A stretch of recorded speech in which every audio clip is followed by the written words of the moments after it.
नमस्कार किसान भाइयों बहनों, आप देख रहे हैं दूरदर्शन किसान गांव किसान कार्यक्रम में। स्वागत है आप सभी का। मैं हूं अदिति शर्मा। हमेशा की तरह लेकर आए हैं आपके लिए हमारे तीनों सेगमेंट्स, खेती किसानी, हमारा पशुधन और कामयाब किसान की दास्तान। तो कोविड-19 महामारी की इस चुनौती की घड़ी में क्या कुछ खास जानकारियां हम आपके लिए लेकर आए हैं। आइए इसके लिए शुरुआत करते हैं आज के अंक की।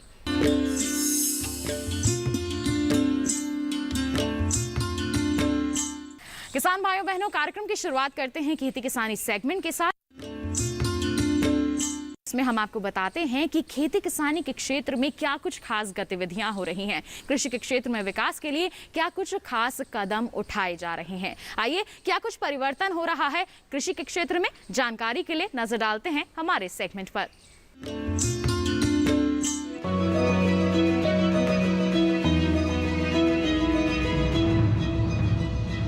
मशरूम अब हमारी खाद्य प्रणाली का हिस्सा बन गया है। हमारे देश में मशरूम का उत्पादन करीब 60 साल से किया जा रहा है। इसमें मौजूद प्रोटीन, विटामिन, रेशे, लौह, मैग्नीशियम, जिंक, पोटेशियम हमारे शरीर में पोषक तत्वों की कमी को पूरा करते हैं, जिनसे शरीर की प्रतिरोधक क्षमता बढ़ती है और रोगों से काफी हद तक छुटकारा मिलता है। ये सब तब संभव होगा जब हम मशरूम का नियमित रूप से सेवन करते हैं। इसके लिए जरूरी है कि मशरूम हमें आसानी से उपलब्ध हो सके। हालांकि पहले की अपेक्षा अब बाजार हमेशा मशरूम से गुलजार रहते हैं। फिर भी देश के कुछ इलाकों में हर मौसम में मशरूम उपलब्ध नहीं होता, इसीलिए वहाँ मशरूम के सूखे रूप का इस्तेमाल किया जाता है। खाद्य पदार्थों का इस तरह से इस्तेमाल प्रसंस्करण कहलाता है, जो विपरीत परिस्थितियों में भी खाद्य आपूर्ति को बाधित नहीं करता है और हमारे भोज्य पदार्थ हम तक आसानी से पहुंचते रहते हैं। इसी संदर्भ में आज हम जानेंगे मशरूम प्रसंस्करण के बारे में।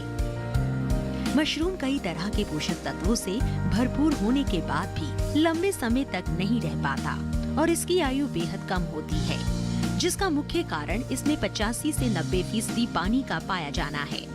इसके अलावा इसके फलन पर कोई छिलका या परत का ना होना भी है। मशरूम की फसल छिद्र युक्त संरचना होती है, जिसके कारण इसमें श्वसन तेजी से होता है और आसानी से कीटाणु इसमें प्रवेश कर सकते हैं। ऐसे में इनके जल्द खराब होने की आशंकाएं बढ़ना लाजमी है। कभी कभी मशरूम उत्पादकों को इस वजह से काफी नुकसान भी उठाना पड़ता है और मशरूम को ज्यादा दूरी वाले इलाकों में पहुँचाना भी मुश्किल भरा होता है। ऐसे में कुछ उपाय हैं जो मशरूम की आयु को बढ़ा सकते हैं, जैसे मशरूम की तुड़ाई करते समय फलन को हल्के हाथ से घुमाकर निकालें। मशरूम को काटते समय मिट्टी लगी जड़ को चाकू से काटें। कटे हुए मशरूम को 0.25% पोटेशियम मेटाबाइल सल्फाइड के घोल में भिगोएं। इस तरह भिगोए मशरूम को पंखे की हवा में हल्का सुखाएं। पैकिंग करते समय पैकेट में छेद करें। इन छेदों से पैकेट के अंदर की गर्मी बाहर निकल सके। बाजार में भेजने वाले पैकेट में 5% छिद्र करें। भंडारित करने वाले पैकेट में 0.5% छिद्र करना चाहिए। परिवहन के दौरान ऐसे वाहन का चुनाव करें जिसमें तापमान नियंत्रित रखा जा सके। इसके अलावा मशरूम को खराब होने से बचाने के लिए सबसे कारगर उपाय है मशरूम का प्रसंस्करण करना। इस विधि में मशरूम को सुखाकर लंबे समय तक भंडारित कर उपयोग किया जा सकता है। मशरूम को प्रसंस्करित कर बनाए जाने वाले उत्पाद: मशरूम पाउडर, मशरूम से बने कुकीज, मशरूम पापड़, मशरूम अचार, मशरूम की बड़ियां, मशरूम के चिप्स। देश के कृषि विश्वविद्यालयों और कृषि विज्ञान केंद्रों में समय समय पर मशरूम उत्पादन से लेकर उसके प्रसंस्करण पर प्रशिक्षण दिया जाता है। इस तरह के प्रशिक्षण लेने के बाद किसान या मशरूम उत्पादन भविष्य में होने वाले नुकसान को काफी हद तक कम कर सकते हैं, साथ ही आय में इजाफा भी कर सकते हैं। इसी के साथ कार्यक्रम में वक्त हो चला है एक छोटे से ब्रेक का। कहीं मत जाइए, जल्द ही हाजिर होंगे। बने रहिए दूरदर्शन किसान पर, देखते रहिए हमारा कार्यक्रम गांव किसान।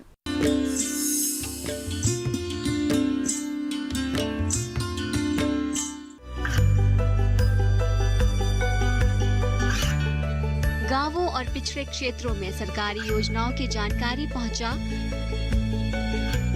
देश में कौशल और क्षमता विकास कर ग्रामीणों को सामाजिक बदलाव और विकास से जोड़ने की दूरदर्शन किसान की पहल चौपाल चर्चा देखें सोमवार से शुक्रवार सुबह 9 बजे।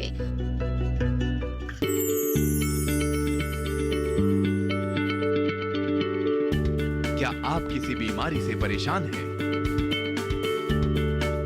चाहते हैं डॉक्टर की सलाह? तो हम हैं आपके साथ। बताएंगे आपको जीने की राह। समस्याएं आपकी, समाधान देश के मशहूर विशेषज्ञों के। घर बैठे बात करें देश के जाने माने डॉक्टरों से। हमारे लाइव प्रोग्राम स्वस्थ किसान में हर शनिवार शाम 6 बजे से 7 बजे तक।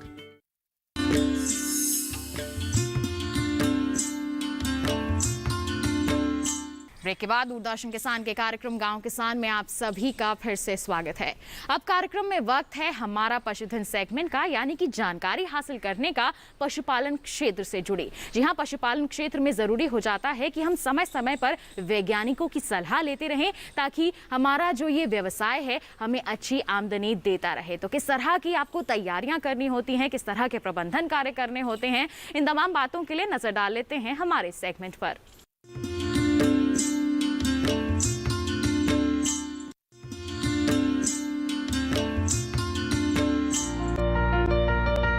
भारत में मोतियों का इस्तेमाल लंबे समय से किया जा रहा है। मोती शुरू से ही सजने संवरने और सजावट के लिए प्रयोग किए जाते हैं। पहले सिर्फ प्राकृतिक रूप से मिलने वाले मोतियों का इस्तेमाल किया जाता था, लेकिन बदलते दौर में मांग को देखते हुए मोतियों का उत्पादन किया जा रहा है, जिसे हम सरल भाषा में सीप पालन या मोती की खेती कहते हैं। ये इतना सरल और सस्ता है कि किसान इसे आसानी से शुरू कर सकते हैं। सीप पालन के लिए सबसे जरूरी प्रशिक्षण लेना है। कई संस्थानों में सरकार के द्वारा निःशुल्क प्रशिक्षण भी दिया जाता है।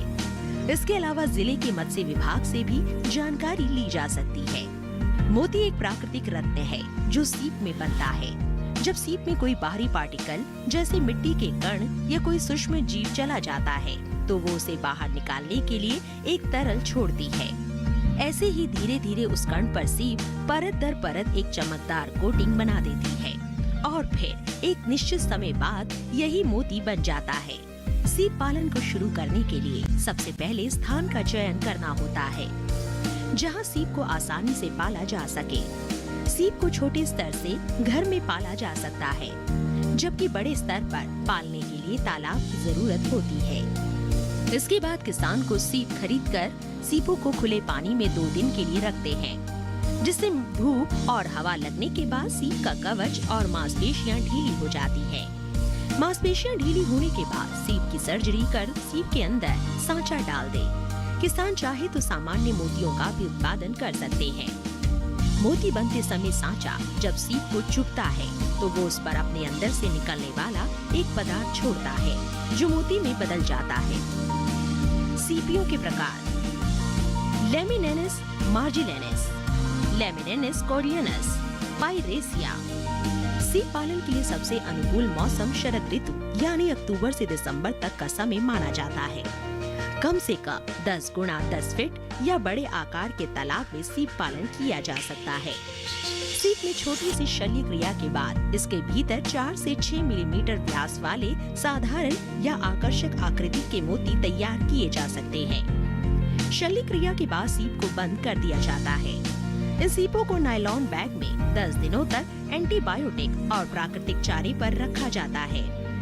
अब इन सीपों को तालाबों में डाल दिया जाता है।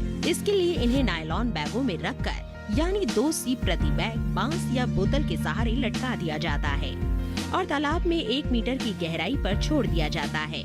प्रति हेक्टेयर 20,000 से 30,000 सीप की दर से इनका पालन किया जा सकता है। अंदर से निकलने वाला पदार्थ बीट के चारों ओर जमने लगता है, जो अंत में मोती का रूप लेता है। करीब 10 माह बाद सीप को खोलकर मोती निकाल लिया जाता है। बेहतर उत्पादन के लिए सबसे जरूरी संबंधित विषय में जानकारी का होना है। इसके लिए किसानों को चाहिए कि वो सीप पालन शुरू करने से पहले प्रशिक्षण लें।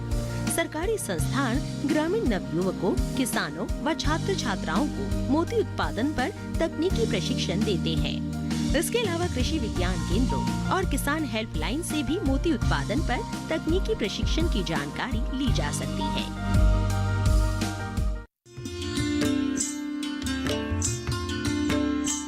अब पशुधन सेगमेंट में वक्त हो चला है पशुपालक कैलेंडर पर नजर डालने का। तो क्या कहता है इस माह का पशुपालक कैलेंडर, आइए नजर डालें।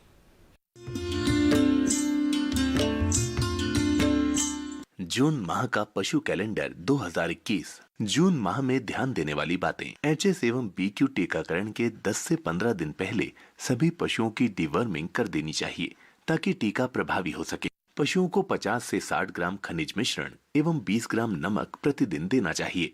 गर्मियों के मौसम में पैदा की गई ज्वार में जहरीला पदार्थ हो सकता है जो पशुओं के लिए हानिकारक है। बरसात के मौसम में चारे की अच्छी पैदावार लेने के लिए ज्वार एवं मक्का की बुआई करें।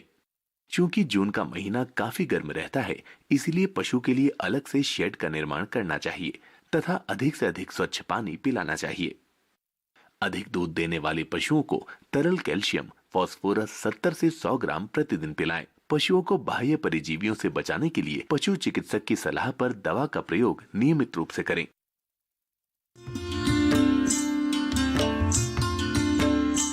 इसी के साथ कार्यक्रम में वक्त हो चला है एक और छोटे से ब्रेक का। आप कहीं मत जाइए, हम जल्द ही हाजिर होंगे। बने रहिए दूरदर्शन किसान पर, देखते रहिए हमारा कार्यक्रम गांव किसान।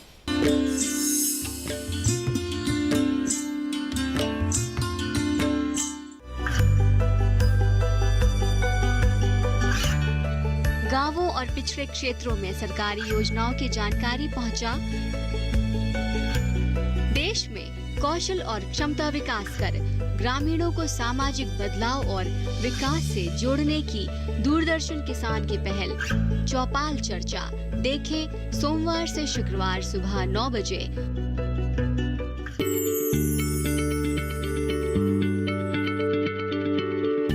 क्या आप किसी बीमारी से परेशान हैं? चाहते हैं डॉक्टर की सलाह? तो हम हैं आपके साथ, बताएंगे आपको जीने की राह। समस्याएं आपकी, समाधान देश के मशहूर विशेषज्ञों के। घर बैठे बात करें देश के जाने माने डॉक्टरों से। हमारे लाइव प्रोग्राम स्वस्थ किसान में हर शनिवार शाम 6 बजे से 7 बजे तक। खुशहाल होंगे खेत, पशु रहेंगे स्वस्थ, सरकारी स्कीम का होगा लाभ। जब एक्सपर्ट्स का मिलेगा साथ, आपके सवाल, विशेषज्ञों के जवाब, सिर्फ एक फोन कॉल की दूरी पर। देखिए किसानों का अपना प्रोग्राम हेलो किसान, सोमवार से शुक्रवार शाम 6 बजे से सिर्फ दूरदर्शन किसान पर।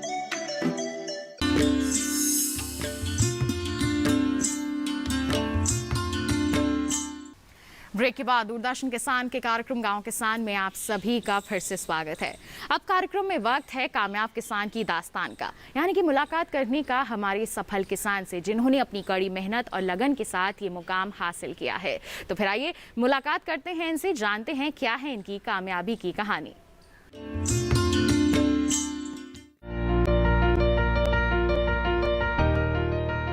खेती के क्षेत्र में महिलाओं ने हमेशा हर कदम पर पुरुषों का साथ दिया है। इसके बावजूद भी कृषि में पुरुषों के योगदान को ही याद किया जाता है, जबकि खेती का इतिहास जितना पुराना है उतनी ही पुरानी इसमें नारी की भागीदारी भी है।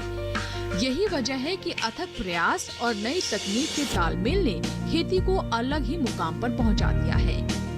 21वीं सदी में जहां कृषि लगातार नई नई तकनीकों से आधुनिक हुई, वहीं महिलाओं ने भी इन तकनीकों को साहस के साथ गले लगाया है। आज की महिलाएं कृषि में अपने सफल सहयोग के साथ लगातार आगे बढ़ रही हैं। रूबी पिछले 13 साल से खेती में अपना सहयोग दे रही हैं। वो बताती हैं कि साल 2004 में जब उनका विवाह हुआ तब खेती के बारे में उन्हें ज्यादा जानकारी नहीं थी, लेकिन उनके ससुराल में आजीविका का मुख्य आधार खेती ही था। इसी आधार में रूबी भी धीरे धीरे भागीदार होने लगी और छोटे छोटे खेती के कार्य करने लगी, जिससे परिवार की मदद तो हो ही रही थी, साथ ही उनकी जानकारी भी बढ़ रही थी। यहाँ पे आई, यहाँ पर पर सब लोग खेती करते थे और मेरे पति भी इन खेतियों से जुड़े हुए थे, किसान हैं। तो मैंने सोचा कि भाई मैं भी इसमें हेल्प करूं। मेरी एक मानना था कि भाई मुझे भी कुछ करके दिखाना है। ये छोटी सी मदद कब रूबी का ध्येय बन गई, उन्हें पता ही नहीं चला। अपनी बढ़ती रुचि को और निखारने के लिए रूबी नई नई जानकारियां इकट्ठी करने लगी। इसके लिए रूबी कृषि बैठकों का भी हिस्सा बन गयी और साल 2008 में खेती के प्रति उनका नजरिया बदला, जब कृषि विज्ञान केंद्र की टीम ने आकर जैविक खेती के बारे में जानकारी दी और प्रशिक्षण भी दिया। इस 3 दिवसीय प्रशिक्षण में रूबी ने जैविक खेती को तो जाना ही, साथ ही रसायनों के दुष्परिणाम के बारे में भी उन्हें पता चला। इसके बाद रूबी और उनके पति ने निश्चय किया कि वो जैविक खेती को ही अपनाएंगे और बाकी किसानों को भी इसके लिए प्रेरित करेंगे। मेरे यहाँ पर मेरे पति ने भी मेरा बहुत सहयोग किया। केवीके के यहाँ जो डॉक्टर आए थे, उन्होंने मुझे प्रेरणा दी कि आपको जैविक खेती करने के लिए एक वहाँ पर केवीके में पढ़ना चाहिए। उन्होंने मुझे मार्गदर्शन दिया। उन्हीं की सलाह से, उनके मार्गदर्शन से आज मैं आगे बढ़ पाई हूँ। साल 2008 में रूबी ने अपने खेत में जैविक खेती की शुरुआत की। हालांकि वो जानती थी कि शुरुआत में उन्हें अच्छा मुनाफा नहीं मिलेगा, लेकिन वो ये भी जानती थी कि धीरे धीरे पैदावार में और गुणवत्ता में इजाफा हो जाएगा, और हुआ भी ऐसा ही। इस समय रूबी अपने 20 बीघा खेत में हर तरह की फसलें ले रही हैं।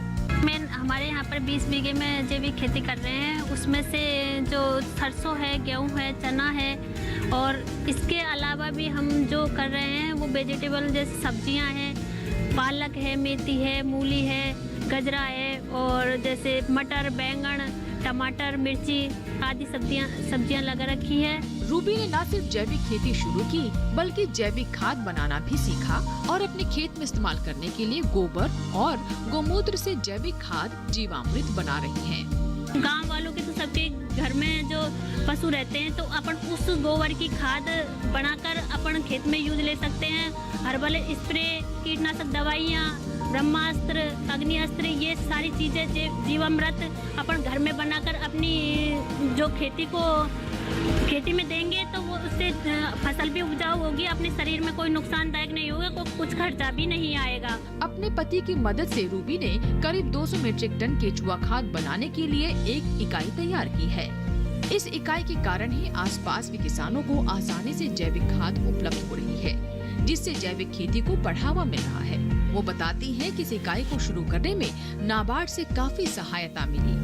जो खाद को ले जाकर वो जैविक खेती करते हैं, उनसे यहाँ आसपास के लोग और आसपास के गांव के जो लोग हैं वो तो प्रभावित तो हो ही रहे हैं, और उससे अलावा हमारे जो एफपीओज के 2000 जो सदस्य हैं, उसमें से 1000 सदस्य जो जैविक खेती कर रहे हैं। जैविक खाद इकाई के साथ ही रूबी ने अजोला उत्पादन इकाई भी तैयार की है, जिसे पशु आहार के लिए उत्तम माना जाता है।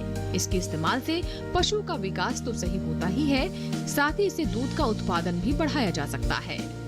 ने जो ये यूनिट लगा रखी है, उसमें जो हम 2 इंच तक की मिट्टी डालते हैं, इसमें फिर पानी भरते हैं और उसमें फिर अजोला को छोड़ देते हैं। इसका पानी जो अजोला है, इसमें 3 महीने तक ये अजोला खराब नहीं होती है, और ये 3 महीने तक हम रोज प्रतिदिन इसमें से 1 किलो अजोला रोजीना अपने पशु को दे सकते हैं। और इसको जो पशु को खिलाते हैं, उस पशु का दूध बढ़ता है, उसका स्वास्थ्य ठीक रहता है, और जो इसकी मिट्टी और जो पानी है वो अपने जैविक खेती करने में बहुत उपयोगी है। जैविक खेती के क्षेत्र में किए गए प्रयासों के लिए रूबी को भारत और राज्य सरकार की ओर से सम्मानित किया जा चुका है। बदलते दौर में महिलाओं ने खुद को काफी सशक्त किया है, फिर चाहे वो कृषि का क्षेत्र हो या फिर कोई और क्षेत्र। महिलाएं अपने सकारात्मक प्रयासों से खुद का और समाज का भविष्य संवार रही हैं।